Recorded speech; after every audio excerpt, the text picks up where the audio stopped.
الحمد للہ وحدہ لا شریک لہ والصلاة والسلام علی من لا نبی بعدہ وعلی آلہ واصحابہ الذین اوفوا عہدہ اما بعد۔ آج کی گفتگو کے اندر میں آپ حضرات کے سامنے 2-3 عقائد رکھنا چاہتا ہوں، اگرچہ ان کی تفصیل نہیں کروں گا لیکن بنیادی طور پر بات سمجھاؤں گا۔ انبیاء علیہم السلام کے متعلق ہمارا عقیدہ ہے، انبیاء علیہم السلام معصوم ہیں۔ معصوم عن الخطا بھی کہا جاتا ہے۔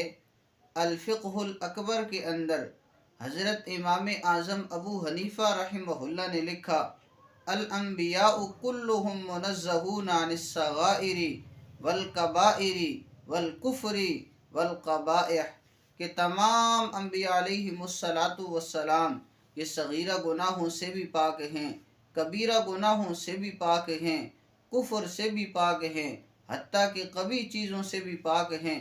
ان قبیح چیزوں کا صدور بھی انبیاء علیہم السلام سے نہیں ہوتا۔ تو معصوم عن الخطا ہونے کا مطلب یہ ہے کہ اللہ جل جلالہ انبیاء علیہم السلام سے گناہ ہونے نہیں دیتے۔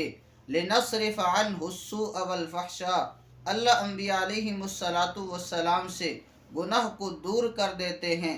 انبیاء علیہم السلام کو گناہ سے دور اور گناہ کو انبیاء علیہم السلام سے دور کر دیتے ہیں۔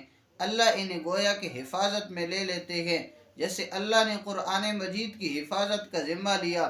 قرآن مجید محفوظ ہے، اسی طرح انبیاء علیہم السلام کو اللہ گناہوں سے بچاتے ہیں، لہٰذا انبیاء علیہم السلام معصوم عن الخطا ہیں۔ یہ ہمارا عقیدہ ہے۔ صحابہ رضوان اللہ تعالیٰ علیہم مجمعین کے متعلق ہمارا عقیدہ: صحابہ رضوان اللہ تعالیٰ علیہم مجمعین محفوظ ہیں۔ محفوظ ہونے کا مطلب کیا ہے؟ کہ اللہ جل جلالہ ان سے اگر کوئی گناہ سرزد ہو جائے، جیسے کہ بعض صحابہ رضوان اللہ تعالیٰ علیہم مجمعین سے گناہ ہو گئے، لیکن اللہ ان کے نامہ اعمال میں وہ گناہ رہنے نہیں دیتا، اللہ انہیں توبہ کی توفیق دیتے ہیں، توبہ کرتے ہیں، اللہ توبہ کو قبول فرما لیتے ہیں۔ حضور صلی اللہ علیہ وسلم کی زبان اقدس سے آپ صلی اللہ علیہ وسلم بتا دیتے ہیں کہ ان میرے صحابہ رضوان اللہ تعالیٰ علیہ مجمعین کی توبہ اللہ کے یہاں قبول ہو گئی ہے، اور انہوں نے ایسی توبہ فرمائی ہے اگر سارے عرب پر، اور ایک روایت کے اندر فرمایا کہ اگر ساری دنیا کے لوگوں پر اس توبہ کو تقسیم کیا جاتا تو تمام لوگوں کی بخشش اور مغفرت کر دی جاتی۔ تو صحابہ رضوان اللہ تعالیٰ علیہ مجمعین محفوظ ہیں، یعنی ان سے گناہ ہو سکتا ہے، گناہ ہوا ہے، لیکن اللہ گناہ ان کے نامہ اعمال میں رہنے نہیں دیتا۔ یہ محفوظ عن الخطا ہونے کا مطلب ہے۔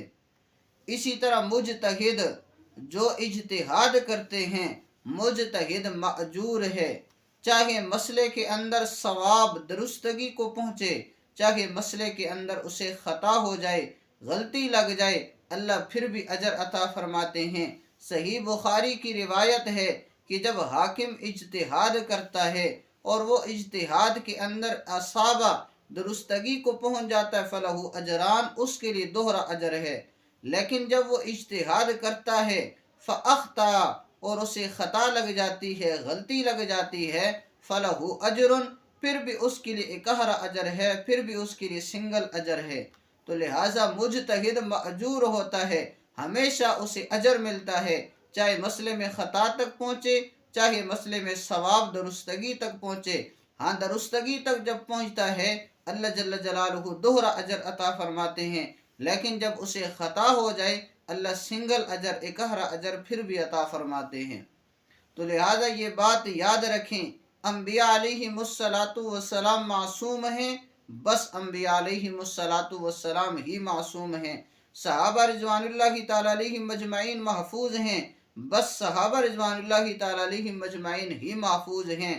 مجتہد مأجور ہیں، بس مجتہد ہی مأجور ہیں۔ اللہ جل جلالہ کی ذات سے دعا ہے اللہ تعالیٰ مجھے آپ کو تمام عقائد سمجھ کر اپنانے کی توفیق عطا فرمائے۔ وآخر دعوانا ان الحمد للہ رب العالمین۔